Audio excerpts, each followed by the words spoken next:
기도하겠습니다. 오늘부터 약 한 달간 히브리서 말씀을 나누고자 합니다. 히브리서는 편지인데요. 누가 보냈는지 또 누가 받았는지에 대한 언급은 없습니다. 그래서 이 발신자와 수신자가 정확히 누구인지는 잘 모르지만 본문에 나와 있는 내용으로 추측은 가능합니다. 히브리서 1장 1절부터 14절이에요.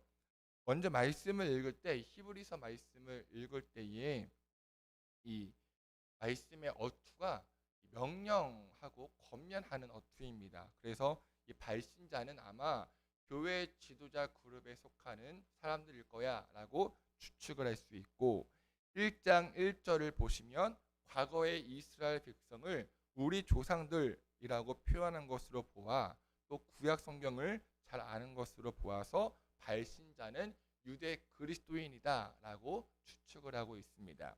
그러면 이 히브리서를 받는 수신자, 이 편지를 받는 수신자는 누구이냐? 이 수신자도 유대 그리스도인으로 생각할 수 있습니다. 그런데 그냥 유대 그리스도인이 아니라 신앙을 포기해야 할 위험에 처한 유대 그리스도인이에요. 왜냐하면 그들은 유대 그리스도인들은 시험과 박해를 당하고 있었거든요. 정리하면 이 히브리서는 교회 지도자층에 속한 유대 그리스도인들이 고난과 핍박을 당하고 있는 같은 유대 그리스도인들에게 쓴 편지다라는 것을 알 수 있습니다. 자, 이처럼 그때 당시 유대 그리스도인들은 굉장히 어려운 상황에 처해 있었습니다. 신체적인 공격과 약탈 등 굉장히 위험을 경험하고 있었죠. 그럼 그들은 왜 이런 고난을 당하고 있었을까? 간단합니다. 누구 때문에요? 예수님 때문에. 유대 그리스도인들은 예수님은 약속된 메시아다라고 확신하며 고백을 했거든요.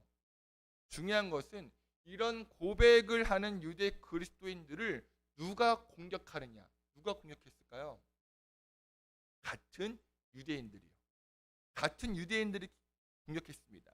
지난주 설교 때처럼 유대인들은 예수님을 메시아 구원자로 믿지 않고 오직 하나님만 믿었는데, 기독교로 개종한 유대 그리스도인들이 예수님을 구약에서 예언된 메시아다라고 고백하니까 유대인들이 유대 기독교인들을 조롱하고 비난하고 못살게 굴었던 것이죠.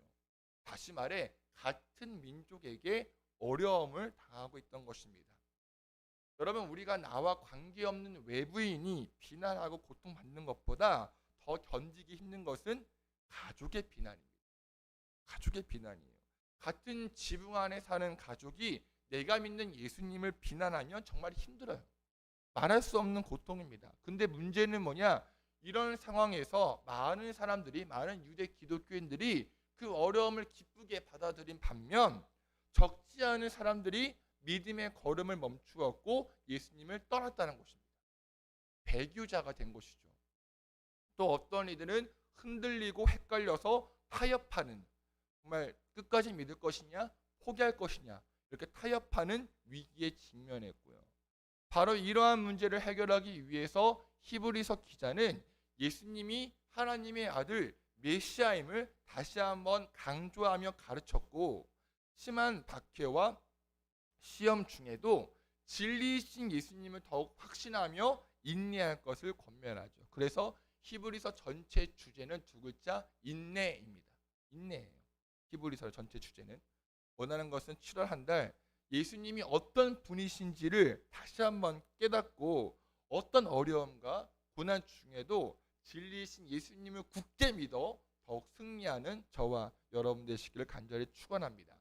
그래서 오늘 1장을 보면 예수님의 우월함, 예수님의 탁월함을 강조하는데요. 2절, 예수님은 만유의 상속자, 모든 세계를 창조하신 창조주라고 선포합니다. 성경 펴보시면서 같이 따라오시면 좋을 것 같아요. 1장 2절이거든요. 히브리서 1장 2절. 예수님은 만유의 상속자, 모든 세계를 창조하신 창조주라고 선포해요. 이것은 무슨 말이냐? 하나님께서 모든 만물을 창조하시고 모든 세상의 주인이듯이 예수님도 이 창조 작업에 참여하셨으며 하나님의 권능이 아들이신 예수님께 상속되었다는 말이에요. 하나님의 권능이 아들이신 예수님께 상속이 되었다. 또 3절에서 예수님을 뭐라고 소개하죠? 하나님의 영광의 광채시요 그 본체의 형상이라 라고 말하고 있습니다. 여기서 광채는 내부 안에 지닌 빛을 밖으로 방출할 때 쓰는 말이에요. 그러니까 안방에는 불이 켜져 있고 거실에는 불이 꺼져 있어요. 그때 닫혀있던 안방 문이 열리면 거실에도 그 빛이 새어나가는 것을 광채라고 하죠. 형상은 무슨 말이냐? 헬라어로 카락테르인데요. 인격이나 인성을 상징하는 의미하는 영어 캐릭터의 어원이에요. 카락테르에서 나온 것이 캐릭터. 따라서 하나님 영광의 광채시요 그 본체의 형상은 무슨 뜻이냐? 아들 예수님을 통해 하나님 안에 담겨진 영광을 볼 수 있으며 예수님을 통해 하나님의 성품과 캐릭터, 하나님의 성품과 인격을 알 수 있다는 것이죠. 그러니까 예수님을 보면 하나님을 알 수 있고 예수님을 알면 하나님을 알 수 있다는 말입니다. 또 예수님은 말씀으로 만물을 붙드시며 죄를 정결하게 하시는 일을 한대요. 네, 우리가 너무나 잘 아는 것처럼 하나님께서 만물을 말씀으로 지으시고 빛이 있으라 이렇게 바다가 있을지어다 물이 있을지어다 이렇게 말씀으로 지으셨고 말씀으로 다스리시는 것처럼 예수님도 말씀으로 세상을 질서 있게 통치하시며 예수님의 가장 핵심 사역인 십자가 사역을 통해 인간들의 우리들의 죄를 깨끗하게 씻기셨음을 말씀을 통해 다시 한번 선포하는 겁니다. 그리고 그 십자가 죽으심의 사역을 마치신 예수님께서 부활하시어 하늘에 올라가시고 지금은 어디에 계신다고요? 하나님 보좌 옆에 앉아 계십니다. 예. 자, 이제부터 4절부터 14절까지는 예수님과 천사를 비교해요. 예수님과 천사를 비교합니다. 사실 히브리서에는 예수님과 천사, 예수님과 모세, 예수님과 제사장, 예수님과 제사를 비교하는 그런 말씀이 나옵니다.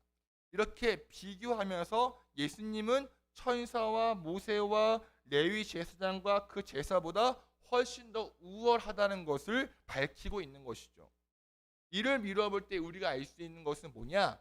유대인들은 예수님보다 천사가 더 우월해, 예수님보다 모세가 더 훌륭해, 예수님보다 레위 제사가 더 훨씬 더 우월해라고 주장했다는 것이죠. 바로 이러한 생각을 바로잡기 위해서 대조법을 사용하여 예수님의 우월함과 탁월함을 논증하는 겁니다. 이해하셨죠? 또 한 가지 알 수 있는 것은 뭐냐? 그때 당시 유대인 중 많은 상당수가 천사에 대한 신앙이 있었다는 것이에요. 천사를 믿었다는 것입니다. 그러니까 골로새 교회에서는 천사 숭배가 팽배할 정도였으니까요. 그러니까 유대인들은 자신들이 천사를 통해 하나님의 뜻을 전달받는다고 믿었습니다.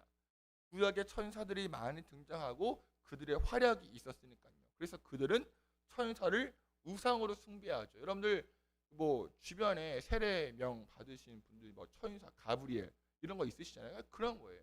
거기서 유래된 것입니다. 천사를 숭배하는 모습에서 나온 것이죠.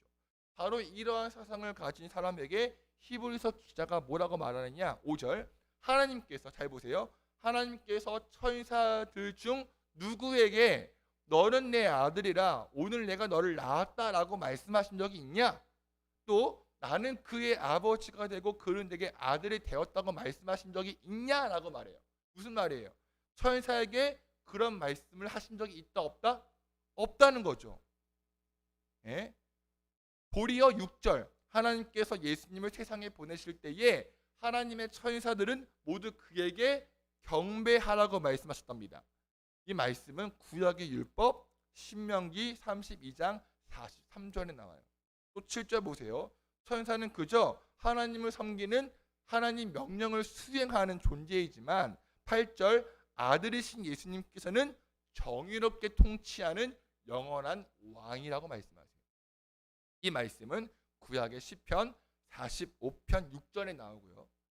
그리고 이후에도 계속 예수님과 천사를 비교하면서 천사는 예수님과 비교할 수 없는 그저 심부름꾼 같은 역할이며 예수님은 하나님의 아들이고 하나님 우편에 앉아 세상을 다스릴 왕으로 선포합니다. 천사는 종, 예수님은 아들. 종과 아들은 비교할 수 없죠. 네, 이렇게 히브리서 기자는 구약의 말씀을 인용하여 예수님의 우월함을 강조하면서 예수님을 떠나거나 배교하지 말라고 말하고 있습니다. 영원한 왕이시고 주인이신 예수님 안에 거하면서 그분을 온전히 신뢰하라는 것이죠. 예수님은 세상 그 무엇과도 비교할 수 없는 분이시니까요. 사랑하는 여러분, 예수님 믿는다는 것은 무엇인가요? 예수 믿는다는 것은 무엇이냐? 그분을 따라가는 것입니다. 그분을 따르는 것이. 그분 말씀에 순종하고 그분이 걸어가시는 길을 걷는 것이 예수를 믿는 것이다 라는 것입니다.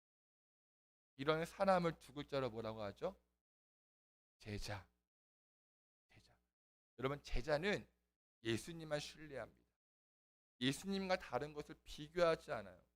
그 길이 비록 고난의 길, 십자가의 길, 좁은 길이라 할지라도 포기하지 않습니다. 왜요? 예수님은 하나님의 아들이시며 만물의 통치자이시며 하나님 우편에 앉아 계신 만왕의 왕이심을 믿으니까요. 우리 7월 한 달 제자로 살아갑시다. 히브리서를 통해 계시된 예수 그리스도의 우월함과 탁월함을 신뢰하고 선포하며 예수님의 길을 걸어가 끝내 우리도 너는 내 아들이야, 너는 내 딸이야 라고 인정받길 예수님의 이름으로 축원합니다. 제가 기도하고 여러분들 기도하고 돌아가시겠습니다. 주님, 7월을 허락하여 주시니 감사합니다. 7월 한 달 예수님의 탁월함과 우월함을 다시 한번 인정하며 그 길을 걷게 하시고 예수님의 제자로 살게 하소서. 비록 유대 그리스도인들이 겪는 어려움과 환난이 있다 할지라도 절대 예수님을 포기하지 않게 하시고 예수님을 붙잡고 더욱 의지하는 내가 되게 하소서. 우리 부천 주의나라교회 모든 성도들의 삶을 주님께서 주장하시고 인도하여 주셔서 7월 한 달 동안 흔들리지 않게 하시고 헷갈리지 않게 하시고 더욱 진리 안에 거하며 그 진리를 붙잡고 오직 주님만을 더욱 사랑하며 그 사랑을 더욱더 우리의 삶 가운데 표현하게 하시고 그 삶이 더욱더 풍성해질 수 있도록 주님 인도하여 주시옵소서. 각자의 삶 가운데 하나님께서 허락하시는 형통함의 복을 누릴 수 있게 하시고 범사에 잘되며 강건할 수 있도록 주님 역사해 주시옵소서. 이 모든 말씀 거룩하신 예수님의 이름으로 기도드렸습니다.